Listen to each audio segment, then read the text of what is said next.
very good words of wisdom, and it makes you want to change your life instantly. Hello, it is time for potty talk. At this point, you're probably wondering, why on earth is there a toilet sitting center stage? But honestly, I say, why the hell not? Toilets are funny. We joke about the toilet, but there are a few times in our life the toilet's a little scary. Imagine you go to the Miller's New Year's Eve party, and you have a little too much taco dip. You have to use the restroom.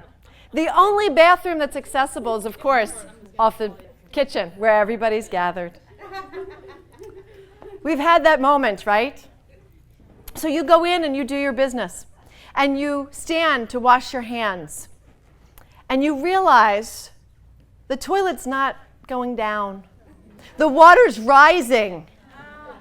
And in that same moment, your heart rate is rising, your breathing starts to pick up.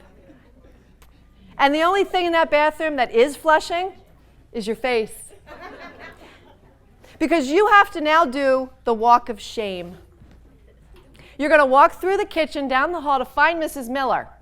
And you're going to say, "Can I have some paper towels, the plunger, and some disinfectant?" And that's the last thing you want, because you will forever be known as the party pooper. Where's the slide of my Turkish toilet? Anyone ever used one of these? There's not even a bowl.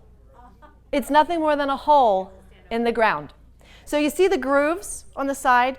You have to plant your feet over the grooves, drop your drawers, and squat. Any idea what happens when liquid hits porcelain from 2 feet above? It splatters everywhere. So you went into that bathroom with a desperate need to relieve yourself. And you walk out pissed off because you just pissed on your own shoes. And they were Italian leather. I mean, come on. You might think it's crazy to correlate toilets and fear, but I really believe that fear is the number one thing in life that holds us back from being awesome, happy, and fulfilled. So I want you to join me in a movement. A movement that is powerful. It's cleansing. And there's no kale smoothies, I promise. Okay? But this is a movement that begins with the toilet, because it is so universal. Every day we wake up with the universal experience of fear. Maybe tomorrow's fear revolves around a health crisis in your life. You're waiting for the results of a breast biopsy. You're scared to death. Some of you fear success, because what is your life going to be like when you get what you think you wanted? The goal of Potty Talk is to help you let go. It's about letting go of the crap in our lives, the stuff up here and the stuff in here, the stuff that's holding us back. There are times when I feel unlovable, unworthy, and rejected. For the last 24 years, I have struggled at times feeling that way, because when I was 20 years old, I became permanently estranged from my parents. I grew up as a happy kid. We had a great family life. Well, my mom changed. At that same time, I was becoming a young adult. I was changing. Imagine 2 women going through massive changes in the same house at the same time. Well, as we collided, the family unraveled. But what I've learned in 23, 24 years since that time is that my mother was this incredible woman, smart, talented, capable. She taught me how to sew, how to cook, how to garden, how to fix things. People assume it was my dad that taught me how to fix things. Nope, it was Mom. That was my role model. She had so many gifts and talents, but was afraid to put them out in the world for others to enjoy. Ironically, 2 years ago, I had a conversation with one of her best friends from when I was like 3 or 4 years old. And Connie told me that she and my mother had this business idea when I was little. And the idea was Connie and Betty's home repair and decorating service. So here I am, fulfilling the dream that she once had. But it's so sad to me that she missed this opportunity to share these talents she had with the world, because she was this kick-ass woman capable of so much. How many of us work really hard to make sure our kids live up to their potential every day? But when you look in the mirror, are you living up to yours? The greatest do-it-yourself project you will ever do is you. Emily Dickinson once said that it is better to be the hammer than the anvil. Did you ever hear that quote? Each of us has to be a hammer in our own life, where we are putting out the effort to make deep, lasting bonds with other people. Okay, I gotta lighten things up a little bit. I'm gonna level with you. It's a tool about balance. It reminds me about life balance. We hear about work-life balance. Personally, I think it's all bullshit. Because we try so hard to be perfect, don't we? At everything we do. Talk about a fun tool. It's this one. The adjustable wrench. This is a tool that reminds me about opportunities, because this tool is open, it's flexible, it's accommodating.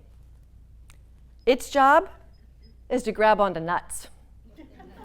Big ones, little ones. But it also grabs on to life's opportunities. I was going to be on the show with Luann Kahn doing a live TV segment. Oh my God, I was a nervous wreck.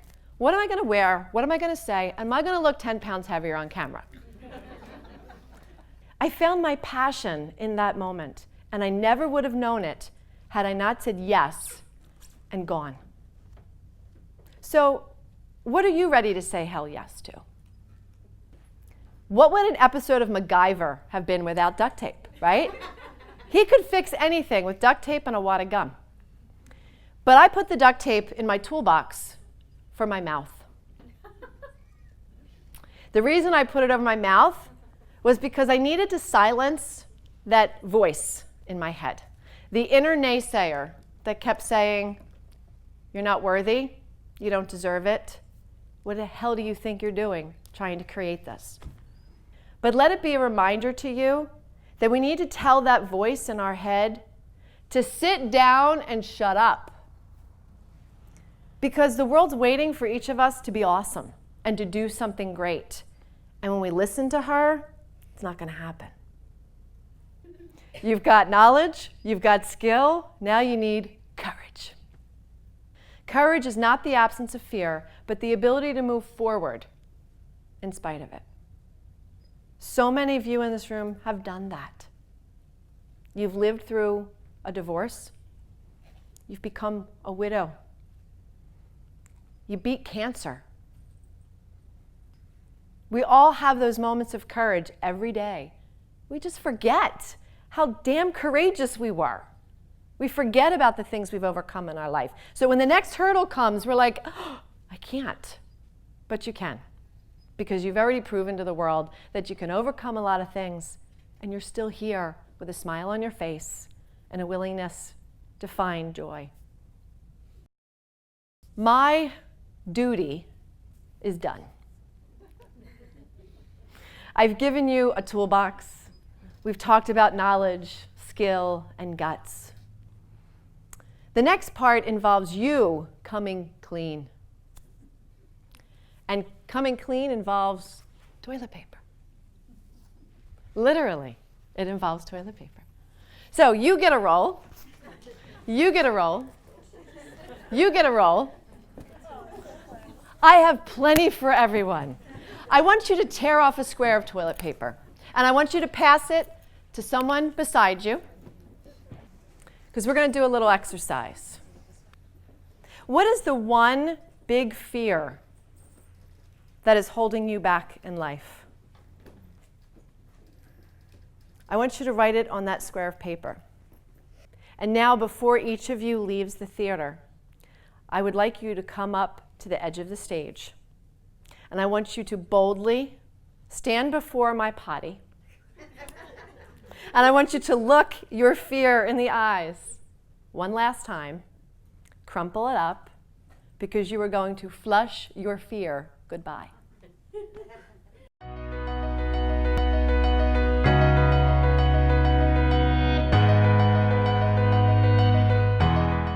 All right, let it go.